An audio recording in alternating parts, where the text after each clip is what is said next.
Today we're playing Grey Knights. We're playing Prescient Brethren just for the Warlord trait to regain CP, and for the strat to reroll 1s to hit and wound and shooting or fighting. We've got 4 Dread Knight bodies, Drago, a Librarian, a Tech Marine, 6 Strike Marines, 30 Interceptors, and 2 little Inquisitorial Acolytes just to press a button or to go and be annoying on an objective. Today's tournament is being hosted by CM Games in Knoxville, Tennessee. The Games Workshop store here leaves a little bit to be desired since the previous manager left, and CM's a great substitute for them. They have an absolutely enormous selection of models that actually surpasses the GW store by a good bit. And they hold monthly painting contests, have a wide selection of used models, and create a great atmosphere to play in with tons of other sculptures and miniatures all around the store. They even have enough space to hold a Warhammer tournament, Magic tournament, and host D&D games, all at the same time. Round 1 is against Sisters of Battle being played by Gary. Gary has played a lot of Sisters, and an experienced Sisters player is always Gary to play against. I did get the first terrain drop and set up the board to play Dawn of War despite us deploying in quarters. I did set up knowing I'm going to redeploy this unit for sure, and have this unit move to the right side objective and throw up a banner. I do intend to bait Gary into moving and shooting these Interceptors. With Tide of Shadows for +1 save and -1 to be hit from the forest, I do expect to have them live most of the time. When redeploying, I do hide one of my unit of Interceptors and make the middle unit obscured from the possible move of the other helper. Gary does indeed move and blow away the unprotected Interceptors and move some Sacrosancts onto the upper left point, and then gives me the turn. I first move the Interceptors onto this upper left point, knowing that I'm not going to charge because I already have more models on the objective. The right side Dread Knight teleports to get my hands into the cookie jar and score teleport assault by destroying a Repentia unit. The left side Dread Knight is also set up to shoot at the Sacrosancts, who now have to come through the wall and be on the other side in the open to kill these Interceptors on the point. Finally, my Acolytes move to the middle to force him to send something to kill them. For Gary's turn, he moves the Sacrosancts as expected into the open. His whole army shoots the Dread Knight down, and the Repentia move up and destroy the Acolytes. I'm going to pause because this is a key moment in the game where Gary made a mistake. These Repentia should absolutely go in trade with 1 or 2 of these units of Marines. The Sacrosancts have to do this play and tank the shooting, but if the Repentia are the ones to move up and make a trade, he forces me to deal with them and denies me resources for later in the game. Instead, another Dread Knight teleports over, reach in again, and kills some Sisters and wound a Helvrin. The next Dread Knight shoots the Repentia and finishes up the Helvrin, while the Interceptors and Librarian finish off the Repentia in the middle. The Interceptors and Librarian destroy the Sacrosancts, while the second unit of Interceptors is in a position to do the same thing again next turn with the Librarian's help. Gary intends to put all of his shooting on the next turn into this Dread Knight, to shoot away these Sanctuary-buffed Marines to prevent his second unit of Sacrosancts dying the same way as the first one. Unfortunately, both of these plans fail, and I'm left completely intact through his shooting. Now the Sacrosancts have to go through the wall, and I'm going to remove them with combined arms, shooting, and psychic, while the other Dread Knight presses in and takes more Sisters out. Gary tries to respond by shooting the side Dread Knight down again, and moving his Zephyrim and Canoness, who is now removing Invulns, into the center. My plan is to countercharge after he does this and shoot with everything. This will give me control of 3 objectives and seal the game. Unfortunately, for Gary, none of that happens, and he fails a 5-inch multi-charge, re-rolls it, and fails it again, both on 4s. The Helvrin forces my Librarian to teleport away, and the Canoness fails to kill my Grandmaster. We now countercharge everything that's left and finish our teleport assault with one final reach into the cookie jar. I think this game would have been a lot harder for me if Gary had placed this piece of terrain here. This cuts off the angle I used to score a 15 on teleport assault, and now he can just throw away his units from the wall onto the middle each turn.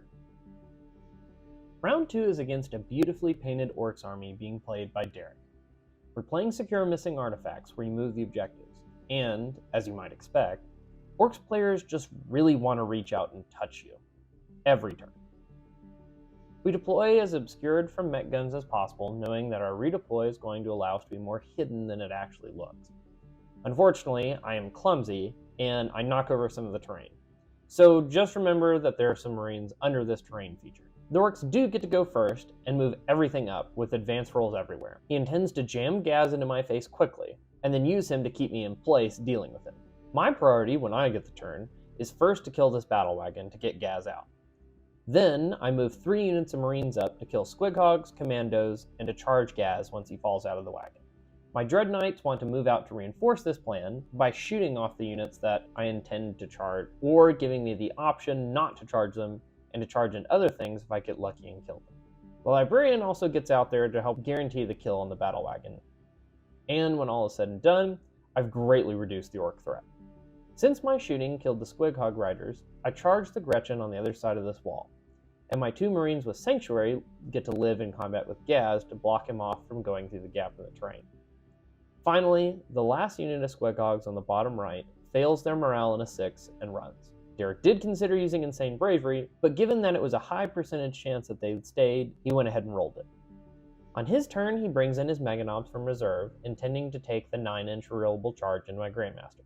He moves his Warboss up to destroy my Marines on the upper left point, and once again I know I'm safe from Gaz because the knob on Smash a Squig will actually make it impossible for Gaz to move forward if they charge these Marines engaged with him. Now he does pick up those Marines with the 3rd charge from a knob on Smash a Squig, and then he uses the strat to charge backwards into my Marines in the middle, having Gaz make the charge now that he's unengaged. The Meganobs do make their charge, but I have the Orc's worst nightmare in my back pocket, the Interrupt. Ultimately, he chooses to go with the Meganobs first. I pop my 3-up invuln on the Grandmaster and tank it. Then I interrupt into his Warboss on bike, killing him. He does use the Fight on Death strat and kills my Marines who killed him. My response is to first advance this Dread Knight onto the objective because I kept him just off of being able to walk onto it to entice the Warboss to charge those Marines instead of him. My priority for the rest of my army is to send everything into a position where I can use my Psychic, Shooting, and Charge phases to clear everything out. We do in fact clear everything out, and teleport this Dread Knight to kill some Grots to score Teleport Assault. We left 1 lone Orc on the bottom objective, and Derek does use Insane Bravery this time to keep him there. The Orc's next turn is very medium, as mech guns fail to kill anything through the woods except these 4 Marines in the middle. I finish off the game by getting my last Teleport Assault on some Grots, and we call it. The final round is against Keith, playing Iron Hands. I deploy my terrain, leaving a wide open area to be able to teleport into it to shoot. That leaves Keith the option to either let me shoot at him directly, or to move a unit out to deny my teleport area. Then I'll be able to shoot that unit instead. Keith goes first, and he decides to put maximum pressure on me from the jump. The image you're seeing is after my turn 1 movement, so let's break down what just happened. First, 2 units of Devastators and drop pods came in and shot down a squad and a half of Marines. Then, all his multi-multis shots bounced off one of my Dread Knights. Next, he kept his Vanguard Vet unit as a 10-man unit, and moved it up to be able to charge me next turn. Finally, his Desolator strung out to prevent me from teleporting in, and stayed in range to throw indirect at me. At the end of Keith's first turn, he's killed 16 Marines. But, as you can see, the aggression is about to cost him. You might notice the empty red circles on the left side where the Desolators used to be. First, I dump some Psychic into 1 Devastator squad and some Landspeeder Tornadoes. Melta and Bolter Fire into the first unit of Devastators finishes them off. Then I unload the Dread Knights into the Desolators. He does use Transhuman on 1 squad, but I roll hot and he rolls poorly, and they're completely wiped out. The other squad goes down without a fuss now that Transhuman's out of the way.